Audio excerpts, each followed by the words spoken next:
பாஜகவோடு நட்பில் உள்ள ஒரு தொழிலதிபர், மார்வாடி தொழிலதிபர் மூலமாக டெல்லிக்கு தூது அனுப்பி 60 சீட்டு குறையாம கொடுத்தால் வருவேன்.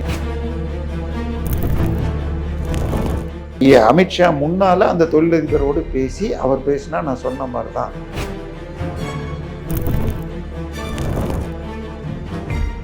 விஜய் தரப்பிலிருந்து ஜான் ஆரோக்கியசாமியையும் ஆதவ் அர்ஜுனாவையும் ஒதுக்கிவிட்டு என்ன முடிவு எடுக்க வேண்டும் என்ற நிலையில் ஒரு முயற்சி நடக்கிறது. விஜய் பிரதான எதிர்கட்சியாக வந்து பாஜக தரப்பிலும் இன்னொரு கட்சியை வளர்த்து விடணுமா? இபிஎஸ் ஒத்துப்பார்னு எங்களால் சொல்ல முடியாது. மற்றபடி மந்திரி சபை பங்கு, கூட்டணி இதெல்லாம் இல்லாம ஒத்துக்கிட்டா கேட்க முடியும் என்பதாக சொல்லப்பட்டது. எப்ப இபிஎஸ் போய் அமித்ஷாவை சந்திச்சாரோ அன்னியிலிருந்து நம்ம ஸ்டாலின் சாருக்கு பாதிப்பு. உங்கள் ஆரோக்கியத்தின் ஊற்று நண்பன் ஹெல்தி ஸ்வீட் ஃப்ளோர் உடனே ஆர்டர் செய்யுங்கள். 4ஆம் தூண் நேயர்கள் அனைவருக்கும் வணக்கம். இன்று நம் நிகழ்ச்சியின் சிறப்பு விருந்தினர் அரசியல் விமர்சகர் தேவப்பிரியா அவர்கள் இணைந்துள்ளார். வணக்கம் சார். வணக்கம். பாஜக தாவைக்கா கூட்டணின்றது ரொம்ப நாளாவே இழுபறியிலே இருந்துச்சு. இப்போ அது ஒரு வழியா முடிவுக்கு வந்துருச்சுன்னு சொல்றாங்களே தவிர முடிவுக்கு வந்துருச்சா அப்படின்ற கன்ஃபர்மேஷன் இன்னும் ஒரு கேள்விக்குறியாவே இருக்கு சார். அதற்கிடையில ஆதவ் அர்ஜுன் அவர்கள் என்ன பேசியிருக்காருன்னா, எங்களுக்கான ஆஃபர்ஸ் வந்து நிறையவே கொடுத்தாங்க பாஜக, ஆனால் நாங்கள் டெல்லிக்கு அடிப்பணியவே மாட்டோம். அது என்ன மாதிரியான ஆஃபர்ஸ்லாம் பாஜக சைட்லேருந்து வந்துச்சுன்னு தெளிவாக சொல்ல முடியுமா சார்? இல்லை, எந்த ஆஃபரும் வரல. இது வந்து என்ன இது ஒரு சினிமா பாட்டு வருமே, என்ன அந்த ஊர் பொண்ணு கேட்டாங்க, இந்த ஊர் பொண்ணு கேட்டாங்கன்னு. அது மாதிரி இவர் சொல்கிறது, இவர் முதல் விக்கிரவாண்டி மாநாட்டிலேயே நாங்கள் பங்கு தருகிறோம் கூட்டணி ஆட்சின்னு சொல்லி கூட இது வரைக்கும் யாரும் வரல. ஒரு முஸ்லீம் கட்சி ஏதோ வந்தது, அவங்க கூட திரும்பி போயிட்டாங்கன்னு நினைக்கிறேன். ஸோ ப்ராக்டிக்கலாக வரல. பட் அதிமுக பாஜகவோடு சேர்வதற்கு முன்னால் இபிஎஸ் தரப்பில் போன பொழுது இவங்க தான் 112 ஆளுக்கு பாதி சீட்டு துணை முதல்வர் இல்லை 2.5 வருஷம்லாம் போட்டாங்க. அவங்க அதோடு போயிட்டாங்க. அதான் 90 சீட்டு 2 வருஷம் முதல்வர் பதவி. முதல்ல ஆளுக்கு 117 2.5 வருஷம்னாங்க. அப்புறம் 90க்கு குறைஞ்சாங்க. ஆனால் துணை முதல்வர் அப்புறம் 2.5 வருஷம்லாம் ஏதோ சொல்லி பார்த்தாங்க. எதுக்குமே ஒத்துக்காமல் இவங்க சரியில்லை அப்படின்னு போய் இதை விட நமக்கு சிறப்பான இடம் டெல்லி தான் சொல்லி டெல்லிக்கு போய் 3 கார் மாறி போய் இபிஎஸ் சந்திச்சார். எப்போ இபிஎஸ் போய் அமித்ஷாவை சந்திச்சாரோ அன்னியிலிருந்து நம்ம ஸ்டாலின் சாருக்கு பாதி தூக்கம் போயிடுச்சு. சரியா? பட் அதே சமயத்தில் இன்டைரக்ட் சேனல்களில் ஃபோன் கால் மூலமாக சில அட்வைஸ்கள் இவருக்கு கொடுக்கப்பட்டது. அதாவது பவன் கல்யாணம் சினிமா இண்டஸ்ட்ரியில் இருக்கிறவர், பவர் ஸ்டார் என்று இது சூப்பர் ஸ்டாருடைய தம்பி. தமிழ்நாட்டில் எப்படி ரஜினி சாரோ அதற்கு ஈக்குவலண்ட் அங்கே சிரஞ்சீவி சார், அவருடைய தம்பி பவன் கல்யாண். ஸோ அவங்க என்ன சொல்லிட்டாங்க, எங்கள் அண்ணன் இறங்கி கிட்டத்தட்ட 15 லட்சம் பேர் 2 கூட்டம் போட்டோம், 1 திருப்பதியில் போட்டோம், திருப்பதியிலேயே நாங்கள் தோற்று போனோம், கூட்டத்தை வச்சு ஒன்றும் பண்ண முடியாது, அதனால நீங்கள் கை காசை போட்டு செலவு செஞ்சு பண்ணீங்கன்னால் எவ்வளவு சீட்டு வாங்க முடியும், இந்த சர்வே கணக்கு கூட்டமெல்லாம் வச்சு பார்க்க முடியாது. ப்ராக்டிக்கலாக என்னென்னுக்கும் சிரஞ்சீவி சார் வாங்கினது 18%, விஜயகாந்த் சார் வாங்கினது 8%, 2வது எலெக்ஷனில் 10, அப்புறமா கூட்டணியில் தான் வந்தார். ஸோ விஜயகாந்தை பார்த்து எங்கள் அண்ணனுக்கு கூட்டணியில் போல இன்ட்ரெஸ்ட் இல்லை, நானும் என்னுடைய கட்சியை போன எலெக்ஷனில் தனியாக வச்சுக்கிட்டு ரொம்ப தனியாக நிற்க வேண்டாமேன்னு சொல்லிட்டு முஸ்லீம் கட்சியையும் தலித் கட்சியும் மாயாவதி கட்சியும் சேர்ந்துக்கிட்டோம், அப்பயும் ஜெயிக்கலன்னு ஒன்று தான். இந்த முறை இங்கே எப்படி திமுக அதிமுக மாதிரி அங்கே இருக்கிற தெலுங்கு தேசம் கட்சியும் பாஜகவோடு சேர்ந்து என்னுடைய கட்சி 24 நின்று 21 சீட்டு நம்ம ஜெயிச்சிருக்கு, துணை முதல்வரும் கிடச்சிருக்கு. ஸோ அதனால அரசியலில் நீங்கள் உங்களுக்கு கை காசை போடாமல் உங்களுடைய எதிர்காலத்தையே போட்டு வருவதாக இருந்தால் ஒரு கூட்டணிக்கு போகிறது நல்லது அப்படின்னு ஒன்று இவர் ராகுல் காந்தி கிட்ட போய் முயற்சி பண்ணார். ஒரு மீட்டிங்கில் கூட ராகுல் காந்தியை விமர்சிக்கவே இல்லை. ஸோ அப்படி இருந்த பொழுது ராகுல் காந்தி வராவே போன பிறகு இவர் ஒரு சர்வே எடுத்ததாகவும், அதாவது ராகுல் திமுகவோடு இது போவது என்ற முடிவை சோனியா எடுக்கும் முன்பாக பிரசாந்த் கிஷோர் பாண்டே ஒரு சர்வே எடுத்தாராம். இவங்க இது ஏற்கனவே எடுத்துட்டு இருக்கிற சர்வே இல்லாமல் விஜய்க்கு மோஸ்ட் கிரிட்டிக்கலாக யாருக்கு விழுகும், ஏன்னா இந்தியாவின் நம்பர் 1 செஃபாலஜிஸ்ட் என்று சொல்லப்படுகிற ஆக்சிஸ் மை இந்தியாவோ இவங்க எல்லாமே குறைஞ்சபட்சம் 15% 20% ஓட்டை பிரசாந்த் கிஷோர் எடுப்பார் பீகார்லன்னு சொல்லி கடைசியில் 4%ல் வந்ததுனால இப்போ நெகட்டிவ் ஆங்கிள் அதிகமாக வச்சு எடுங்க, ரியலிஸ்டிக்காக என்ன வரும்னு பார்த்தால் தாவேக்கா ஒரு 4லிருந்து 8 சீட் 25% தாண்டலாம். அவர் நிற்கிற சீட்டில் அவர் தப்பி பிழைத்து ஜெயிக்கலாம். விருத்தாச்சலத்தில் இவர் ஜெயிச்ச மாதிரி. அதை தாண்டி ஒரு சீட்டு கூட ஜெயிக்க முடியாது. ஒரு 40 சீட்டில் 15 தாண்டலாம். சராசரியாக 8லேருந்து 12, இந்த ஆவரேஜோட 12லேருந்து 15 தான் அதிகபட்சம் வரலாம். அதோடு காங்கிரஸ் 4.5% சேர்ந்து மைனாரிட்டி வந்தால் ஓட் ஷேர் 22, 25 போலாமே தவிர சீட் கன்வர்ஷனுங்கிறது 10 கீழே தான் வரும். அதாவது கன்னியாகுமரியில் காங்கிரஸ் இருக்கிற செல்வாக்கு சில இடத்துல வரலாம், அது மாதிரி வரலாமே தவிர தாவேகா 2-3 சீட்டை தாண்டாது அப்போ கூட அப்படின்னு சொன்ன உடனே அதுக்கு போக வேண்டாம் என்று சோனியா காந்தி இன்சிஸ்ட் பண்ணி தான் நோட்டும் பேசப்பட்டு ஸ்வீட் பாக்ஸ்களும் பேசப்பட்ட திமுக கூட்டணிக்கு போயிட்டாங்க. ஒரு ராஜ்யசபாவை வாங்கிக்கிட்டு 3 சீட்டுக்கு.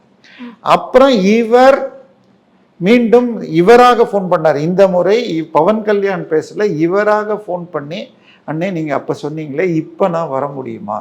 ஆனால் நேரடி விஜய் சைடில் இருந்து செய்யப்பட்டு விஜய் வீட்டு அருகிலேயே உள்ள பாஜகவோடு நட்பில் உள்ள ஒரு தொழிலதிபர், மார்வாடி தொழிலதிபர் மூலமாக டெல்லிக்கு தூது அனுப்பி 60 சீட்டு குறையாமல் கொடுத்தால் வருவேன் என்க. 60ங்கிறது 50 வரைக்கும் கேட்டு பார்க்கலாம் சார்னு அந்த மார்வாடி சைடில் சொல்ல, அந்த தரப்பிலிருந்து 41 சீட்டில் விஜயகாந்த் 2 முறை 10% ப்ரூவ் பண்ணிட்டு வந்திருக்காரு.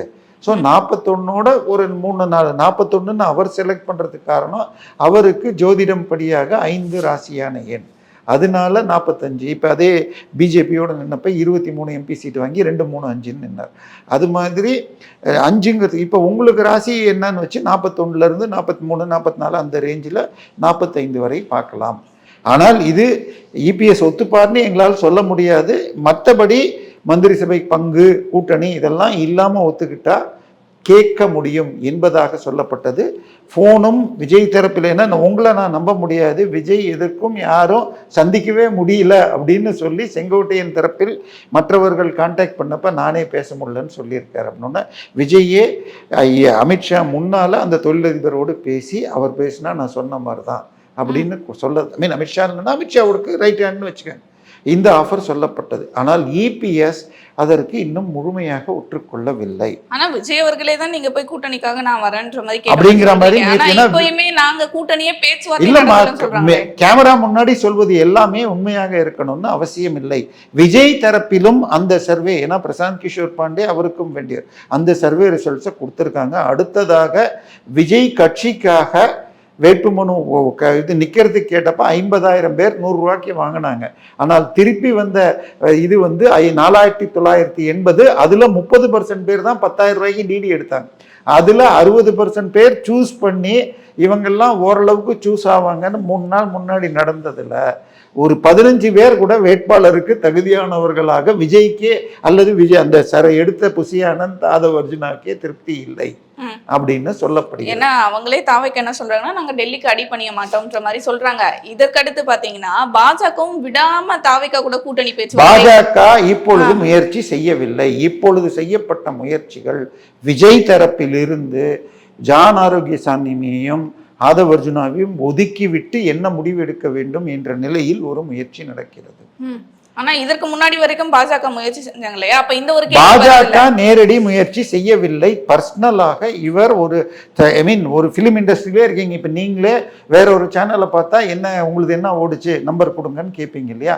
அந்த மாதிரி ஒரு நட்பில் பர்சனல் நட்பில் ஏதோ சொல்லியிருக்காங்க தவிர அஃபிஷியலாக பாஜக தரப்பு முயற்சி செய்யவில்லை. ஆனால் அந்த ஆங்கிள் அங்கேயும் சொல்லியிருப்பாங்க, அதுக்காக அவர் சுத்தமாக மேலே சொல்லியிருக்க மாட்டார்னு இல்லை. திரு பவன் கல்யாண் அவர்கள் நேரடியாக மோடியையோ அல்லது அமித்ஷாவுடையோ பேசும் நட்பில் இருப்பவர் தான். அதனால அங்க பேசி ஒரு ஓபன் சேனல் வச்சுக்கங்கன்ற ஒரு முயற்சியில வச்சிருந்தாங்க. என்ன சொல்ல வரேன்னா இத்தனை வார்த்தை பேச்சுவார்த்தை நடத்திட்டு இருக்காங்க. தாவைக்காவை ஓபன் பேச்சுவார்த்தை நடத்தல, சேனல் ஓபன்ல வச்சிருந்தாங்க. ஆனால் இவரை இப்ப இபிஎஸ் பொறுத்த வரைக்கும் கூட்டணிங்கிறது வேணாம், பிஜேபி சொல்லலாம், திமுக சொல்லாம நான் சொல்ல மாட்டேன், அவங்க இவங்க சொல்லாமன்னு ஓடிட்டு இருக்கு. இப்ப என்ன பிரச்சனைனா சீட் எத்தனை, இப்ப விஜய்க்கு 45 கொடுத்தா அப்போ காங்கிரஸ் இது பிஜேபிக்கு குறைஞ்சபட்சம் 28 ஒரு சீட் அதிகமாக கொடுக்கணும். பாஜக 4% வாங்கின காங்கிரஸுக்கு 28 சீட்டு கொடுத்துருக்காங்க. அப்போ 11% வாங்கின திமுகவுக்கு பாஜகவிற்கு அதை விட ஒரு சீட்டாக அதிகம் கொடுத்தா 29 சீட்டு வருது. அப்போ 29, 45ன்னு கணக்கு போட்டிங்கன்னா 75 சீட்டு போச்சுன்னா மீதம் இருக்கிறதே 160 சீட்டுக்குள்ளே தான் வருது. ஸோ அப்போ என்ன பண்ணுறது? அந்த சிக்கல் வரும் பொழுது 140 சீட்டு 135லேருந்து 140 நின்னாலே போதும் அப்படின்னு சொல்லி ஒரு கணக்கு போட்டு காணப்பட்டதாக, அதாவது 2001 ஜெயலலிதா தலைமையிலான கூட்டணியில் ஜெயலலிதா அதிமுக நின்றது 139, வெற்றி பெற்றது 131. அவங்களே சின்ன கூட்டணி ஒன்று அமைச்சாங்க 2006 188 நின்று 61 தான் ஜெயிச்சாங்க. ஆனால் 2006 திமுக பெரிய கூட்டணி வச்சு 127 நின்று 96 ஜெயிச்சாங்க மைனாரிட்டியாகவே. ஆனால் கூட்டணியாக 159 ஜெயிச்சாங்க. ஆனால் மைனாரிட்டியாகவே நின்னாங்க. 18 சீட்டு கிட்டத்தட்ட அந்த முறை பாமக ஜெயிச்சது, 28 என்னமோ காங்கிரஸே ஜெயிச்சது. ஸோ அதனால அந்த மாதிரி ஒரு நிலைமையில் இந்த முறை 135லேருந்து 140 சீட்டு நின்னாலே உங்களுக்கு விஜய் உள்ள வந்தா நீங்க 130 ஜெயிக்க முடியும். இன்னமும் நீங்க ஏன் சார் விஜய் உள்ள கொண்டு வரீங்க? 45 சீட் வரைக்குமே பேசுறீங்களே, அப்ப இன்னமும் இல்ல விஜய் ரெண்டு பக்கமும் சார். இன்னும் இதுல டிசைட் பண்ண வேண்டியது 3 பேர்.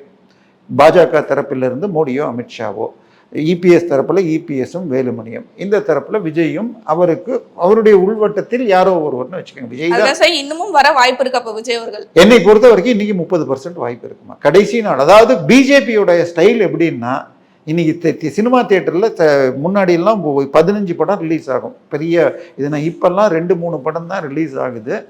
மார்னிங் ஷோ மாத்திரம் ஏதாவது 1-2 படங்கள் வருதே தவிர, நீங்கள் பெரிய ஒரு மாலுக்கு போனீங்கன்னா 5 ஸ்க்ரீன் இருந்தால் 5லேயுமே விஜய் படம், 5லேயுமே சூர்யா படம் அப்படின்னு தான். அது மாதிரி கார்பெட் பாம்பிங் பண்ணுறது. ஸோ விஜயை உள்ளே கொண்டு வந்துட்டா 2011 அதிமுக தேமுதிக சேர்ந்து 211 சீட்டில் ஜெயிச்சாங்க 234. அப்படி வந்தால் திமுக எதிர்கட்சி கூட இல்லாமல் 20 சீட்டு கீழே போவாங்க. விஜய் பிரதான எதிர்கட்சியாக வந்து அது அவருக்கு அடுத்த முறை கொண்டு செல்லலாம்னு இருக்கு. இதுல பாஜக தரப்பிலும் இன்னொரு கட்சியை வளர்த்து விடணுமா அப்படிங்கிறது. அப்படி ஏன்னா இந்த முறை திமுக அழிஞ்சதுன்னா 2வது இடத்துக்கு பிஜேபி வரணும். திருப்பி பிஜேபி தரப்புலையும் இன்னும் யோசனைகள் இருக்கு. இபிஎஸ்ஸும் இன்னும் ஓகே கொடுக்கல. 3 பேரும் ஏதாவது ஒரு பாயிண்ட்ல 30% வாய்ப்பு இருக்கிறது என்று நான் நம்புறேன். இன்னொரு பக்கம் விஜயை காரணம் காட்டி பாண்டிச்சேரியில நாங்க தனியாக போகக்கூடும் அப்படின்னு என்ஆர் காங்கிரஸ் சொல்லியிருக்கு. ஆனால் அதை நிச்சயமா அமித்ஷா விடமாட்டார். பட் என்ஆர் காங்கிரஸ் மூலமாக விஜய்க்கு அழுத்தம் கொடுத்து இதுல வர்றதுக்கும் வாய்ப்பு இருக்கு, அங்கேயும் அவரை சேர்த்துக்கிட்டுங்கிறது. அதனால என்னை பொறுத்த வரைக்கும் இன்னைக்கு 30% வாய்ப்பு இருக்கிறது. தனியாக நின்னால் விஜய் அவருடைய சீட்டை மட்டுமே வெல்லலாம். ஒரு 10 தொகுதியில 25% வெல்லலாம். விஜய் இப்படி யோசிக்கலாம் இல்லையா, நான் எதுக்கு இபிஎஸ் அவர்களை முதல்வராக கூட்டணிக்குள்ள வந்து நான் உழைக்கணும், நான் முதல்வர் வேட்பாளரா நான் தானே இருக்கேன் அப்படின்ற மாதிரி. இந்த இது வரைக்கும் கேம்பெயினுக்கு ரோடுக்கு போக முடியல. எலெக்ஷன்ல ஜெயிக்கணும்னா கேம்பெயினுக்கு போகணும். அதுக்கே போக முடியலன்னா அடுத்த 5 வருஷம் உங்களால கட்சியை ஒரு எம்எல்ஏ வச்சுக்கிட்டு 2 எம்எல்ஏ வச்சுக்கிட்டு கட்சியை காப்பாற்றி செலவு பண்ண முடியுமா? இந்த தேர்தலில் நிற்கிறதுக்கே ஏற்கனவே அவர் அண்ணா நகர்ல ஒரு 35 கோடிக்கு செத்த வித்து செலவு பண்றாருன்னு செய்திகள் வருகிறது. ஸோ இப்படி இருக்கிறப்ப இத்தனை செலவையும் பண்ணிட்டு இப்போ அரசியல் நடிக்கணும்னா சினிமாவில் நடிக்கக்கூடாது. இப்போ கமலஹாசன் மாதிரி எலெக்ஷன் டைத்தில் வருவேன்னு சொல்லிட்டு நடுவில் 2-3 படம் பண்ணார். கடைசியில் எலெக்ஷனில் பண்ணாமல் திமுகவுடைய வாட்ச்மேனாக மாறிட்டார். வைகோவும் அதே நிலைமைக்கு போயிட்டார். இப்போ கிட்டத்தட்ட கரு பழனிசாமி சொன்னார், நான் விஜயை விமர்சிக்க விரும்பவில்லை, அடுத்த முறை அவர் திமுகவுடைய ராஜ்யசபா எம்பி ஆகலாம் அப்படின்னு சொன்னார். ஸோ கரு பழனியப்பன் அது மாதிரி. ஸோ அதனால அவர் அரசியலில் தொடர வேண்டும்னா இந்த முறை என்டிஏல வந்து ஒரு 25-30 எம்எல்ஏ வந்தார்னா மீண்டும் அரசியல் சினிமாவில் நடிச்சுக்கிட்டு எலெக்ஷன் அப்போ திருப்பி வந்துட்டு 29-31 ஃபுல் ஃபிளெஜ்டாக வரங்களாம். ஆனால் தனியாக நின்று ஒரு சீட்டு வாங்கினா திருப்பி சினிமாவுக்கு போனாலும் கட்சி, அரசியலில் போனாலும் கஷ்டம். ஐ மீன் இல்லை, ஒரு ஒன்ஸ் ஃபார் ஆல் அரசியலை விட்டுட்டு சினிமாவுக்கு போகிறது அது அவருடைய பிளானா. ஸோ என்னை பொறுத்த வரைக்கும் அவருக்கு நல்லதுன்னு சொன்னால் என்டிஏல சேர்றது தான் நல்லதாக இருக்கும். அப்படி நடந்தால் திமுக என்ற கட்சி கிட்டத்தட்ட எதிர்காலம் இல்லாத அளவுக்கு போகலாம். அதற்கு வாய்ப்பு இருக்கிறது. தொடர்ந்து பல நிகழ்வுகளை பற்றி பேசுவோம். நன்றி சார்.